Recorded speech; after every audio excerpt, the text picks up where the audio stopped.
I think most often when people think about sort of grief and loss, we think about the experience within the context of someone, passing away.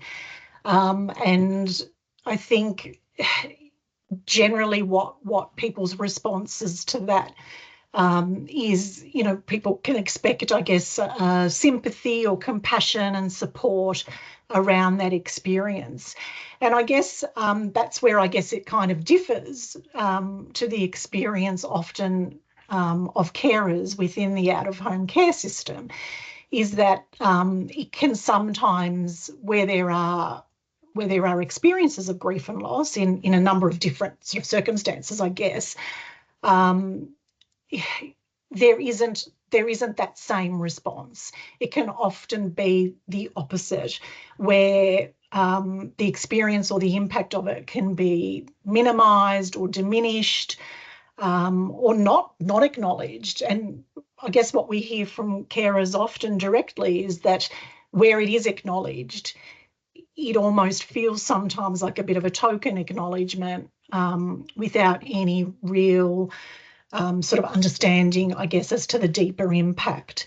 So I guess, that, I guess, in essence, is what disenfranchised grief refers to, is the sort of minimising or the grief that is unacknowledged in the same way, or it's not valued or validated as one might experience if they had lost somebody through a death, passing.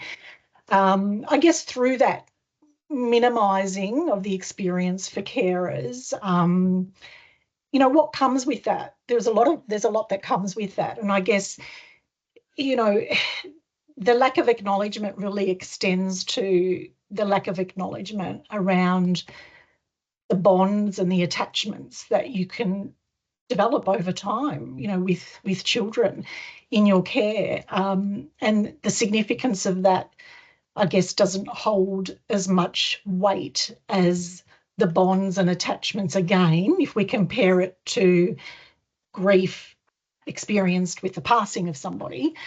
There is not a lot of understanding around what that bond and attachment means, for carers.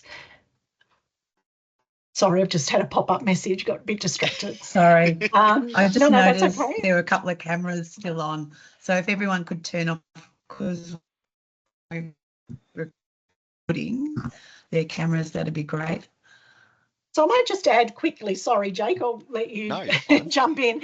I might just add, it's really interesting when, I guess, historically, when looking at, I guess, therapeutic approaches to people experiencing grief, it's been more, I guess, there's been that idea, which we've probably all heard of, around the stages of grief and passing through different stages. But I think, there's been a really significant shift in that regard, where I think the focus in terms of supporting people through grief, be it disenfranchised or a grief through the passing of somebody, I think the real emphasis is on the continued bonds that exist with that person.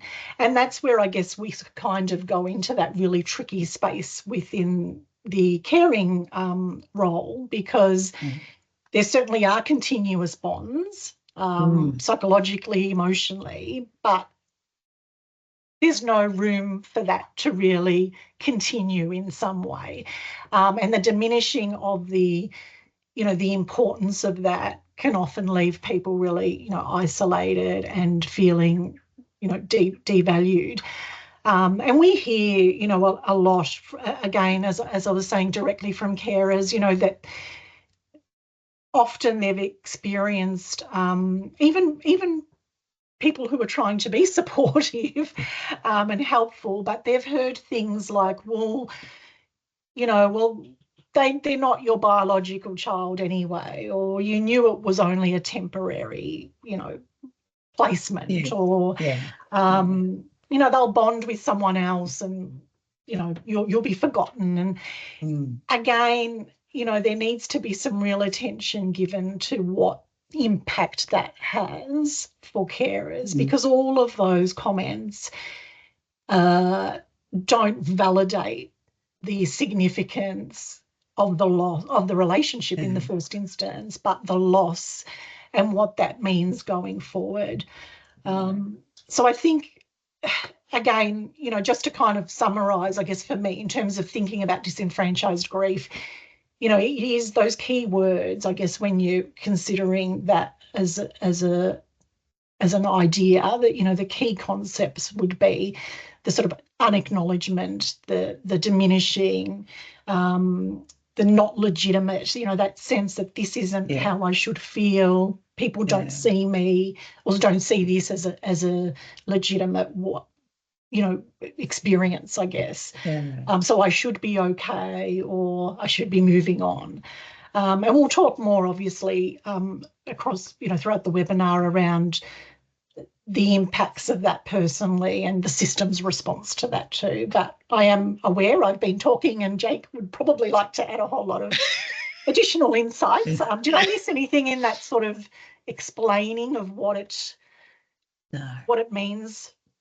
That was really good. In our experience, Jake? I don't think so. I think that was quite clear. I mean, you hit on the really key points in terms of that it is essentially minimised by not only potentially for carers, by the system itself, but also at times unintentionally by the people around them as well, who are very well-meaning and wanting to provide support, but may not necessarily fully understand the system like we would, working within it or being carers or parents within it. And so very well-meaning people can often say things that can minimise that grief or devalue it and make it sound like, oh, well, this grief isn't as important as, say, another person's grief for this. So you did hit on all the main points. Yeah, because as a carer, you do invest so much on helping that child as much as you can. And sometimes you don't expect to have that reaction. I know even as a worker that sometimes it used to, there'd be a child move suddenly or something and you didn't have that opportunity to say goodbye. And so there's different, we all, many of us grieve in different ways. Yeah. But and Vince there are has layers raised to it, Deb, too. I think there are layers to it, isn't it? There are complexities. And I think, the grief experience isn't necessarily limited within, the caring space either to just, a child moving on from placement, which of course is a significant one, but there are so many reasons that can happen too. That sometimes placements, children leave to be reunified with biological family. Sometimes carers feel like there's no other choice but to relinquish care. Other times it's a very sudden, unexpected removal without any kind of forewarning. And again, that, there are some complexities and layers to those particular experiences as well. And dare I say it, not just for the carers themselves, but the entire household. There's not a lot of attention often given to understanding the impacts on everybody in the household, including, other children who, for all intents and purposes, have been, functioning as a broader family. And like a sibling. Yeah, absolutely. So, what happens for everybody when somebody in the family or in the household, moves on out of that care arrangement. And I think it's, that carers and carer households are really deserving of that being acknowledged and that being supported, rather than just perhaps ignored or people working on assumptions that everyone's okay. Or you've gotten used to them, because we know, foster care, it's about temporary care, but we also know that, there's that expectation that they will hopefully go home to birth family or somebody within the family network, but it doesn't always happen. But on another level, that child might have been with you for quite some time, so you've developed that relationship. There other sort of, I was going to ask, what does it look like for a carer? But I think we've possibly covered, most of that. But Vince was just raised a valid point. The other loss is when, someone that you might be caring for maybe makes some, choices like using drugs, or, teenagers using drugs or something like that. And so they don't end up with the life that you would have hoped for them. So that's another, if you want to look at it, another loss for everyone too. Absolutely. And I'm glad you raised that, Deb, because I think that's kind of what I was referring to around, it's not always the direct experience of a child leaving care. It can be, loss can be, experienced in a number of ways around loss for, losses around what you hope the future would look like for this young person or your family in those circumstances where they were case planned perhaps to be more permanently, on a permanent care order, or where something's changed in that regard. But also where carers don't always have the choice to have to stop caring, or even in fact when they make an active choice to stop caring, it can be a real loss a personal loss in terms of reevaluating, well, what does this mean for my identity and who I am and what I do and where I'm going. So, certainly Jake and I have had, a number of carers experience, those kinds of losses and have really reached out for some support around trying to unpack, how do we find meaning in all of this? That's going to be a sort of a way to pivot, forward. I think it's worth noting that it's not an uncommon story where, a child will enter into like an emergency placement, say, and initially it's designed to just be sort of for 1 to 2 days, and then they're reaching out to us and the children have been in their care for 2 years. And over that time, because initially they weren't expecting this to be a long-term placement, and you do still want to emotionally support the children. So you do form that attachment with them. They become a part of your household. And then for a whole range of reasons, be that reunification with parents, be that a change in placement or relinquishment, that ends, and all of a sudden you have all of these strong feelings in terms of this connection that you've built with these very beautiful young people who can be quite challenging at times. Now all of a sudden you're like, well, where do all of these feelings go? And because of the nature of the system as well, it's really challenging because, say, for example, with a typical loss, let's say someone passing or even say separation, etc. People have divorce parties, and that's their closure for that. With the death of someone, you have a funeral. Whereas when a child leaves your care, often that's it. Ties are cut, and it makes it so incredibly hard to emotionally wrap your head around what's happened and to come to terms with it and process it in a meaningful way.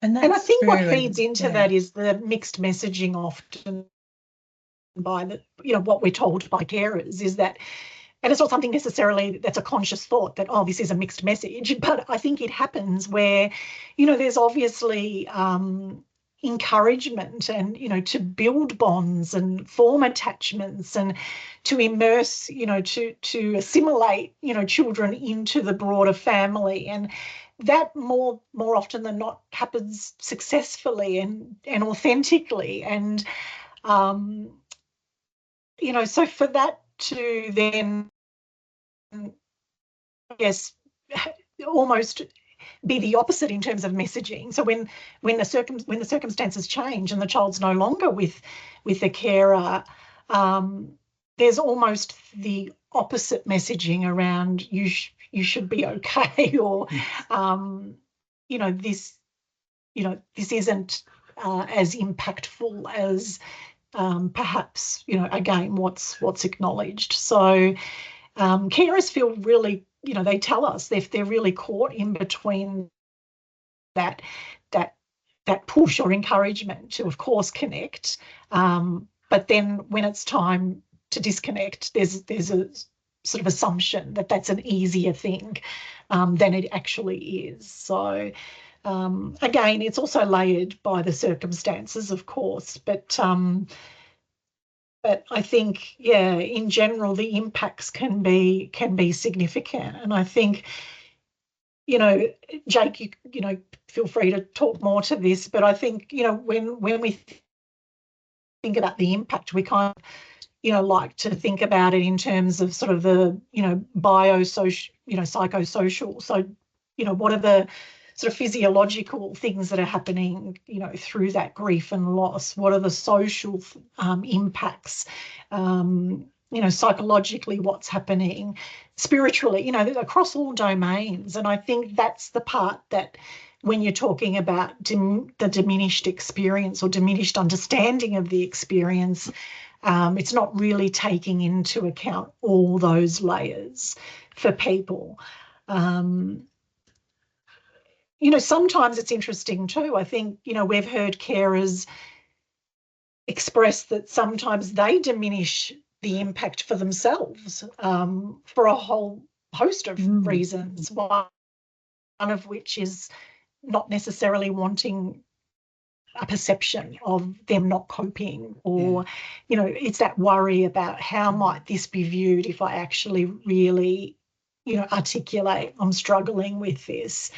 So these are all things that, Jake and I try to, support and in the therapeutic context, is sort of unpack and understand what that means for a carer and what that looks like for them. And it goes back to what you were saying too, Deb, earlier about the investment of carers. There's not, there are, again, layers of investment. It's not just about opening your home. No. It's the emotional investment, the practical investment, of course, but there's also massive adjustments sometimes and big decisions that carers make around moving house to accommodate exactly. a child or children, or leaving their employment, outside employment. And sometimes, again, there's not a lot of acknowledgement, or there's real devaluing in not acknowledging that if that circumstance shifts and the child no longer remains in that carer's care, the impact is, broad, for that carer, and can often sort of throw them into crisis in a whole different way. I know, I had a carer who gave up her job to be able to support the child because he desperately needed that extra time and energy. And, 5 years down the track, and re-entering the workforce was tricky. So, it's something, there's a lot that is sacrificed at times to accommodate, but, it changes your whole life. Yeah. I think most of us, if we really stop and reflect on, the time that children can sometimes spend in with a carer or in a household, when you're talking about years, you're firmly, or they're firmly entrenched in that family, and again, it's significant. It's significant. It's not as easy as just, well, you're a carer, it was always going to be temporary, so you should be okay. It's not that easy to just compartmentalize, even though I guess we try at times, all of us for different reasons, to be able to continue functioning. But, it's not necessarily a long-term strategy to just kind of put it in its box. No, because I'd imagine there'd be some sort of impact if you don't address that grief at the time. And, what could that look like? Yeah. I'd imagine there'd be, it could, in the long run, cause your own issues with mental health as well, if it's not addressed. And I read something recently where one of the best workers they ever had was someone who actually prepared them for the child moving on and the grief that they might exhibit or not experience rather than exhibit. And that really helped them to prepare for that child moving on. So, it's having workers understand that it is normal for carers to grieve, and it's a healthier way by acknowledging it and having it out in the open. Yeah, Yeah, absolutely. absolutely. Yeah, sorry, Yeah. Jake. No. I was going to say, in terms of the impact, because I guess it speaks to the underlying message that may be being perpetuated or that carers may even have of themselves. And that underlying message is that this grief isn't valid for whatever reason that may be. They may think, oh, this placement wasn't long enough, that the child wasn't here very long. When in actuality, the grief, it is absolutely valid. And I guess one question that I often ask carers is, well, what does those feelings of sadness, what does it all represent? Is it, did you want to be a foster carer for so many years? Was it not what you imagined it would be? Was this starting a family and moving forward in that sense? Like, what did this child entering your care and then exiting your care, for example, what did that actually represent for you? But having that mindset of second guessing yourself in that sense and thinking, well, my experience isn't valid or my grief isn't valid, it does absolutely result in all of those short and potentially longer term negative impacts as well. So in the short term, you're going to be feeling, of course, incredibly devastated. It might impact your ability to socialize with people, go out and see friends or family or go to work or whatever those things that you do may be.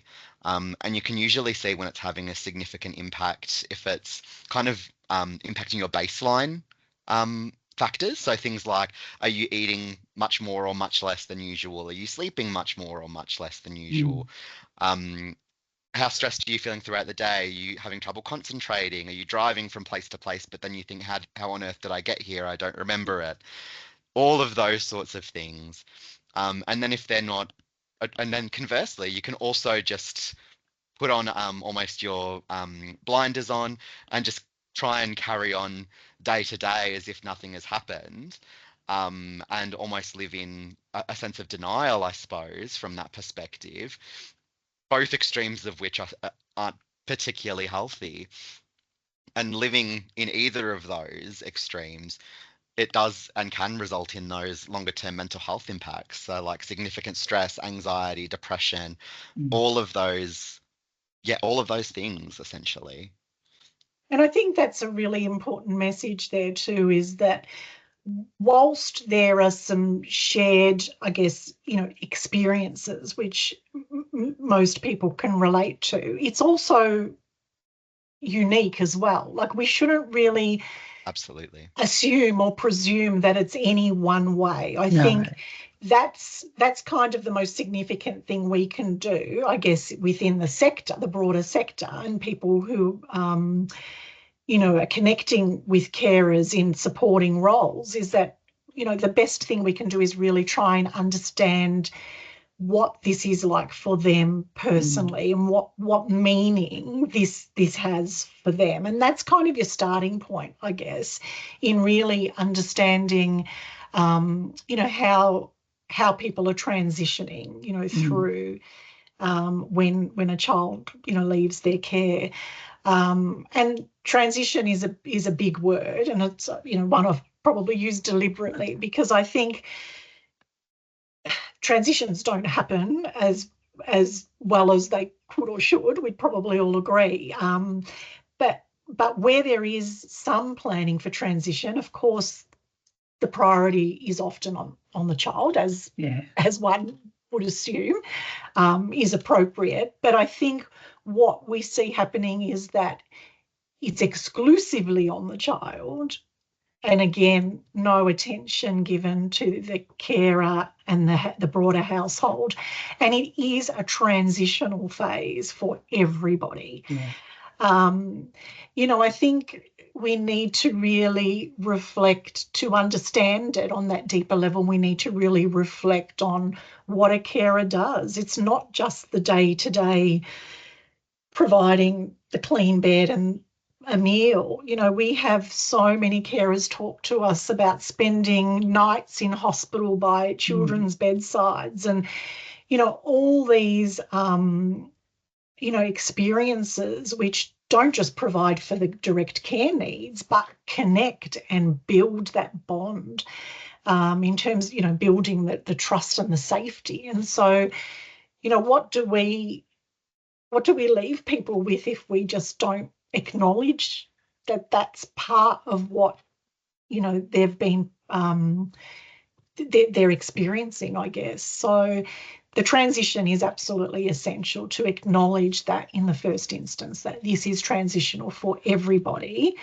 Again, really seek to understand what that means for individuals. And I think that's where we can start to maybe think about, well, what support then, you know, does this person need? It's not a one size fits all. I think we'd, you know, make it easier if it was, but it's not. And as I mentioned, you know, whilst there might be some commonalities in terms of experiences, it doesn't mean that everything experienced is the same for everybody. So, yeah. So what would you both consider some of, say, the coping strategies or, you know, things that might help a carer to be able to get through that grieving period? And I mean, I know, you know, like it's not always possible for, say, a carer to maintain that connection with that child, like post moving on. For some, it might be like, I know I had one where the carer became the respite carer and they went to a longer term carer, but they were able to maintain that. But not every, you know, sometimes when a child goes home to a family, like they don't want the carer involved. It's sort of a reminder of, you know, that child protection phase.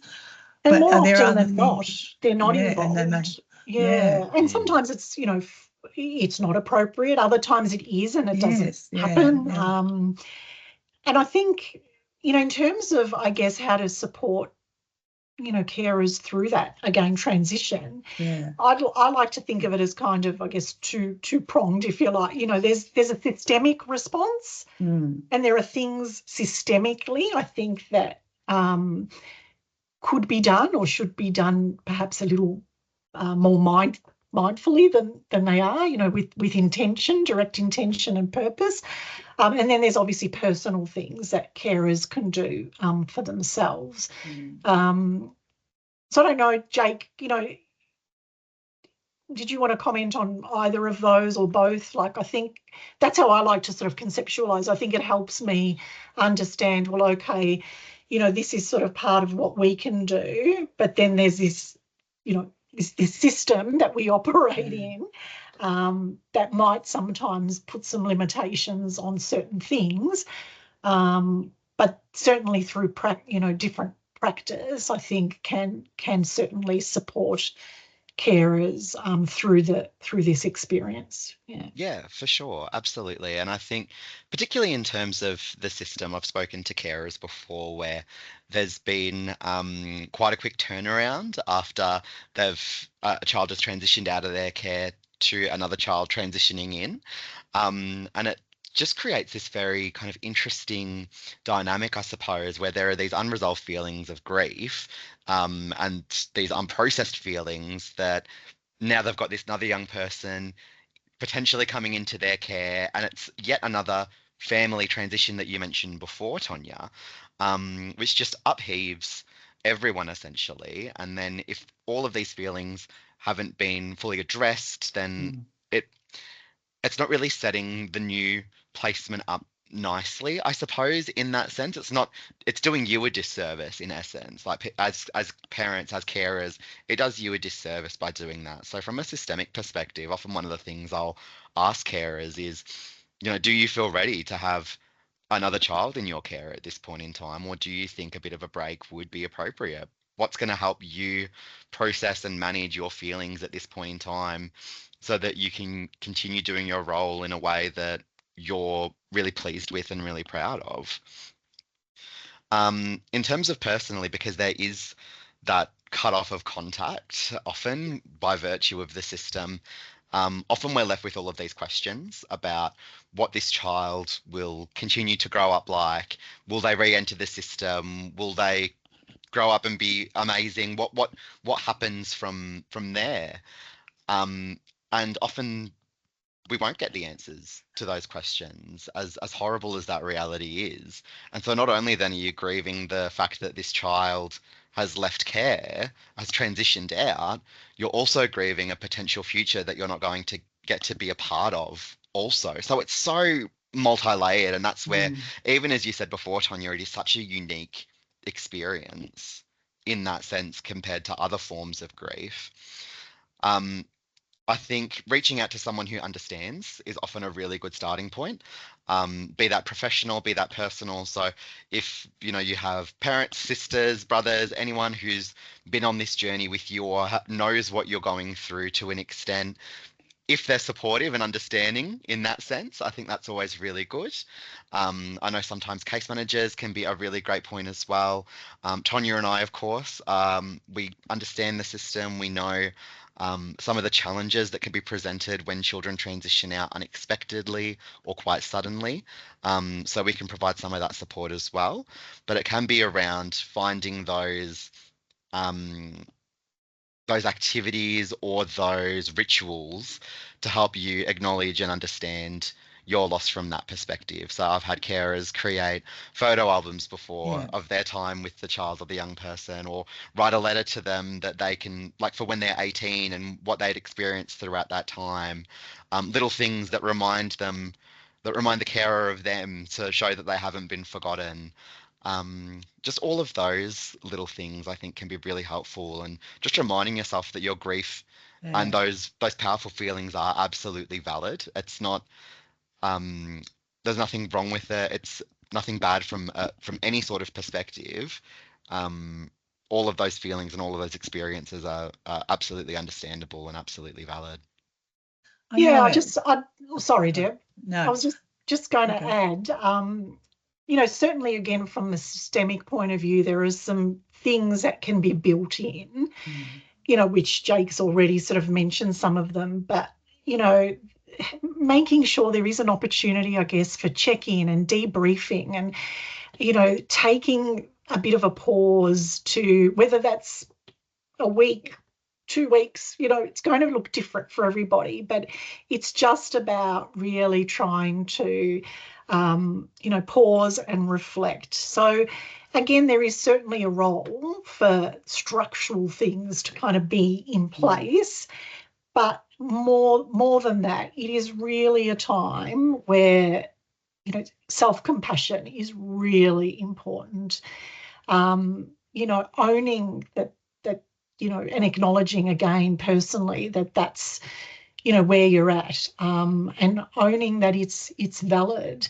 There's many conversations I've had with carers struggling, within grief and loss, and it's been really lovely to have a conversation around how we, I think, naturally sort of spend a lot of energy sort of thinking about the ending, in whatever circumstance that endings come. So, if a carer's made an active choice to no longer be able to care for that child, obviously that can be a point of difficulty, and sort of stuckness on should things have turned out differently.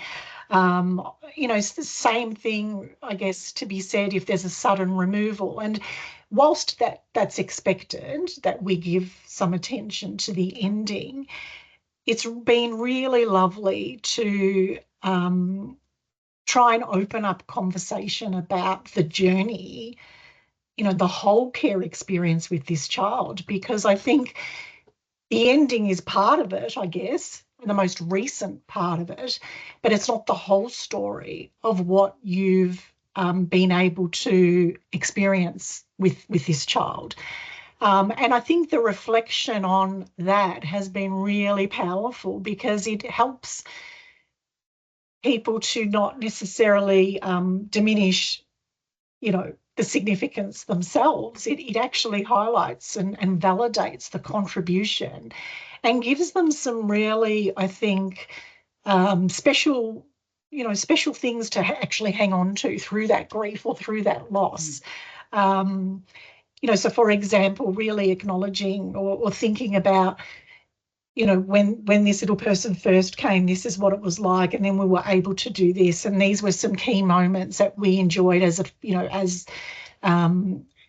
family, or as a single carer, or this is how we were able to connect, and just acknowledging that those experiences remain, even though circumstances change. There's critical foundational stuff that has been given over to children in that time, and I think it's important. I think it's important to reflect on that for so many carers. And I know sometimes it's easier said than done, and I had a carer who made a lovely comment to me a while back and said, well, when we was kind of doing some of that reflecting, and she said, well, I know that, my head knows that, but my heart hasn't quite caught up with it.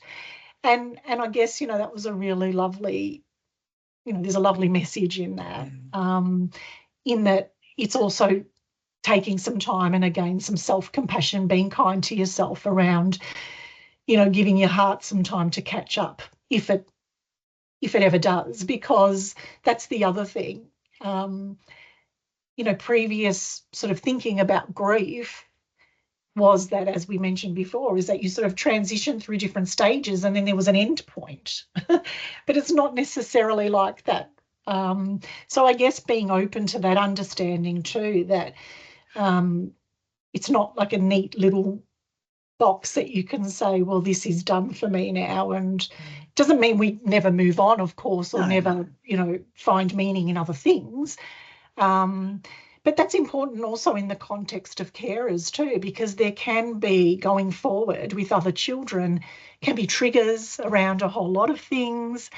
It might creep up on us sometimes in unexpected ways. So just, important to be really kind to ourselves, and, like Jake said, surround ourselves with people who are supportive of us personally, as well as professionals in your care team or in your agency.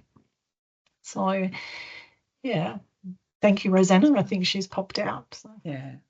And one of the things that I know, one of the carers I know that's been doing it for quite some time, she has a wall in her lounge room, and she has photos of each of the kids.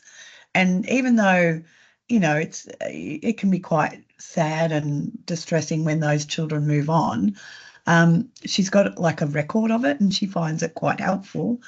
Another one was where the worker actually was still in touch with that child, and they were able to give them updates at different periods. So, little things like that make all the difference in the world. Yeah. And knowing, particularly if that child's still with the same agency but in another placement, just, being able to say, oh, such and such was able to participate in the school sports today, or, little things like that. Which we know doesn't always happen, and that's a big frustration when people feel like they've been cut off. And it's really interesting, because we would never presume to tell somebody who's lost somebody through death that they should forget or have no memory or of that person. And yet, so it is about finding ways, I guess, of celebrating. Maybe isn't the right word, but it's, celebrating the contribution and the meaning, the relationship that was, even if it was for a period of time. Because I think sort of the part you play in that child's life for that period. Exactly. I recall a carer who was so distressed when two little girls that they'd been caring for a long time, actually, had left their care, and they'd spent so long gardening and creating this magical sort of garden. And, you know, they would spend the initial days just sobbing in this garden, and it was just this really heartfelt, you know, almost, I think the instinct was that this garden was not a great place, even though it was sort of drawing them to this, you know, to sort of sit in the garden. You know, they were there and it was peaceful, but there was a real conflict about the reminder of, you know, what it represented. But eventually what happened was there was this beautiful sort of symbolic moment, I guess, when flowers blossomed. And, you know, I don't mean it to sound all sort of romantic and idea, but, you know, there was this really lovely time, and something shifted, you know, in the carer then, and she was able to actually transform, in a sense, some of, doesn't mean again that the loss disappeared, but there was this real sort of transformative place where she was able to say, this is beautiful and this still exists, and this is testament to the fact that, you know, they were here and we created this, and we had this really beautiful time making it. And, you know, so again, it's really important to recognise and celebrate the contribution along the way, rather than, I guess, you know, just the ending and why and how and the complicate, you know, all the complicating factors of that. So that's All right. Does anyone have anything else they'd like to add? Just as an example, obviously the Carer Assistance Program, it is available as a resource for support during that time, and short-term counselling to both foster and permanent carers, so across Victoria. You can get on our website and definitely book in. There's also Grief Australia, and there's also you can download Grief Australia's My Grief app as it's sort of immediate information about how to receive, well, particularly bereavement support, but also grieving. So yeah, if anyone's interested, let me know and I can give them the links to that. But we've got a hand up, so we might stop the recording and ask if there's any questions. So I'll just work that out. Stop recording. Okay. All right, go.